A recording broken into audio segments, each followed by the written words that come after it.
Audio Jungle.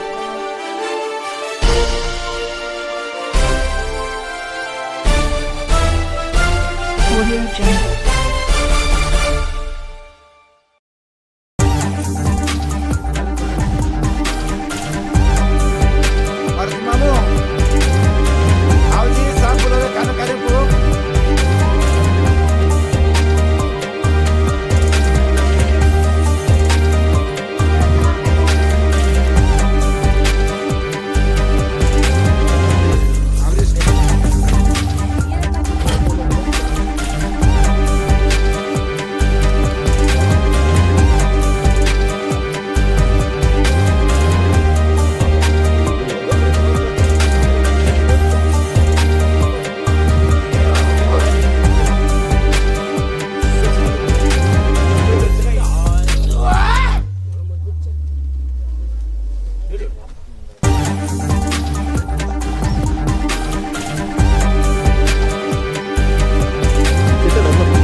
ಈ ವರ್ಷ ಕೂಡ ಎಳ್ಳಮಾವಾಸ್ಯೆ ಅಮಾವಾಸ್ಯೆ ನಿಮಿತ್ತವಾಗಿ ಎಲ್ಲ ರೈತರಿಗೆ ಒಳ್ಳೆಯಾಗಲಿ, ರೈತರಿಗೆ ಅವರು ನೆಮ್ಮದಿ ಸುಖ ಶಾಂತಿ ಆಗಲಿ. ಅದಕ್ಕಾಗಿ ನಾವು ಈ ವರ್ಷ ಹೊಲ ಬಂತು ಎಲ್ಲ ಅಮಾವಾಸ್ಯೆ ಪೂಜೆ ಮಾಡಿ, ಲಕ್ಷ್ಮೀ ಪೂಜೆ ಮಾಡಿ, ಅರ್ಚನೆ ಮಾಡಿ, ಭೋಜನ ಮಾಡಿ ಬೇರೆ ಬೇರೆ ಹೊಲ ಕಾರ್ಯಕರ್ತ ಹೊಲ ಹೋಗ್ತಾಯಿವಿ. ಇಲ್ಲಿಂದ ಔರಾದ್ ಹೋಗ್ತಾಯಿದ್ದೀನಿ, ಔರಾದ ಮೇಲೆ ಲಾದಾ ಹೋಗ್ತಾಯಿದ್ದೀನಿ, ಲಾದ ಆದಮೇಲೆ ನಮ್ಮ ಹುಡುಗ ಹೋಗ್ತಾಯಿದ್ದೀನಿ. ಈ ಥರ ಅನೇಕ ನಮ್ಮ ಕಾರ್ಯಕರ್ತ ಹೊಲಗೆ ಹೋಗಿ ಭೇಟಿ ಮಾಡಿ ಊಟ ಮಾಡಿ ಈ ಪ್ರಕಾರ ಇವತ್ತು ಪೂರ್ತಿ ದಿವಸ ಪ್ರೋಗ್ರಾಮ್ ಇರುತ್ತೆ.